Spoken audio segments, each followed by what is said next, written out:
rights. Now, Director of the UNRWA portfolio for the Palestinian Liberation Organization, or PLO, Kanaan Al-Jamal, joins us from Ramallah.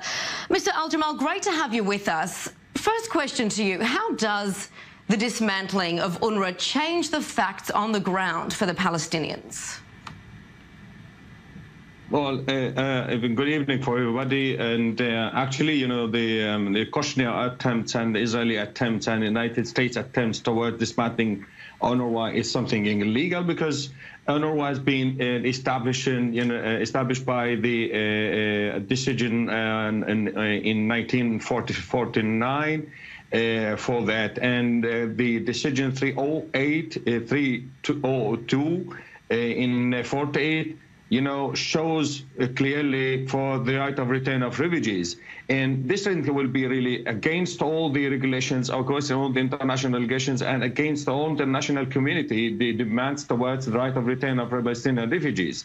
These attempts became just newly, they started to do that, affecting UNRWA financially, and stop financing UNRWA from the United States and cutting off like $365 million to affect all the services towards the Palestinian refugees. We are talking about now soon, we are talking about the opening of the school year, which is really very much in danger. We're talking about at least 48,000 students that will be in the streets, and this is in Palestine. And if we are going to talk about the other 5 fields, it will be really very dangerous for that. And I think the United States should really revise their policy towards UNRWA, and they should really start back again, financing UNRWA, because, stability in the region, it means that financing UNRWA. All right. Now, joining me in studio is former Israeli ambassador to the United States, Danny Ayalon. Ambassador, great to have you with us. Thank you, Tracy. Picking up on that point, previous U.S. administrations have said that UNRWA is a critical contributor to stability in the region. Why is it being treated differently now? Well, I think finally the Trump administration is calling it right. UNRWA actually has betrayed its mission from day one. It's a travesty, and there is no example like that in other UN organizations, and certainly dealing with refugees. You see, refugee status, according to international law and according to all the other refugees in the world, are granted only to the first generation that has been displaced.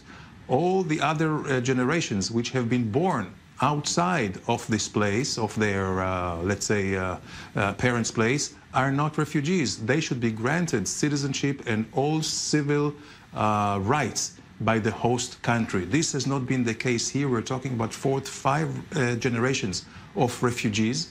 And this is not something that you can inherit, except in the case of UNRWA. Now, with UNRWA, the travesty also that not only that it has not lived up to its mission to actually help the refugees resettle.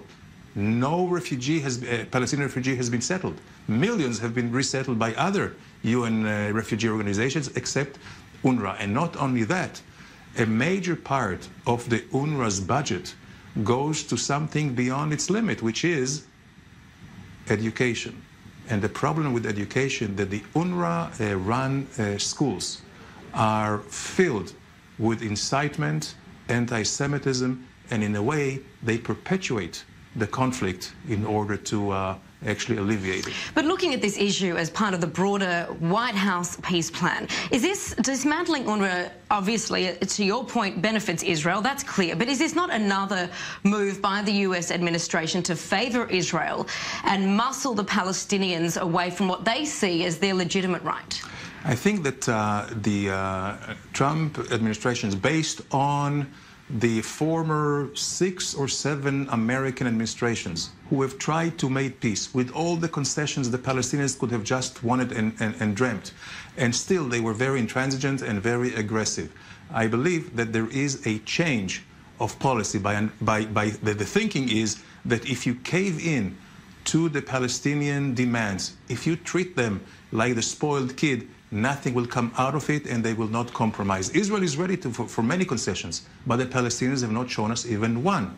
So I believe that the new administration's position is that the Palestinians, I mean, they're putting a mirror in the face of Palestinians, telling them, for your benefit, come to the negotiation table, no preconditions, and let's talk. All right, Mr. Al-Jamal, I want to get your response to that. Ambassador Danny Ayalon here saying that for the resettlement of refugees around the world is what's being done by the United Nations, whereas here with the Palestinians, that the resettlement of these refugees is not an option like it is for the rest of the world's refugees. What do you say to that?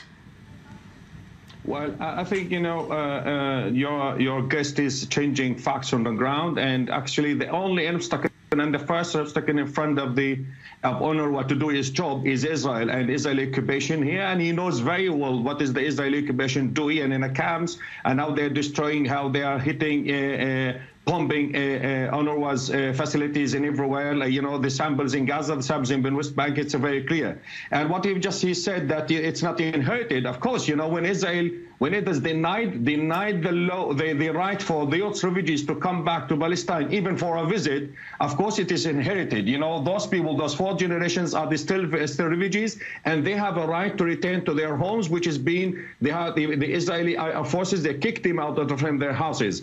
I mean, the international law said, you know, talked about that, and all the international community is supporting that. And now when we discovered that UNRWA is doing like something against peace and is not doing enough to resettling those Palestinians, the only way to resettle the Palestinians is just in Palestine. That's the only way and the only road to the Palestinians to come back for their right to retain. And at the same time, when you look at the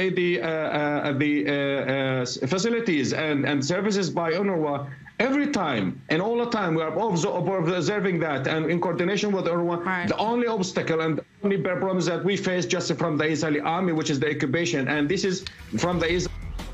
Yes. Unfortunately, we have to go out for a break, but we appreciate that insight from Ramallah, and of course that insight live in studio from former Israeli ambassador to the United States, Danny Ayalon. Appreciate that. All right.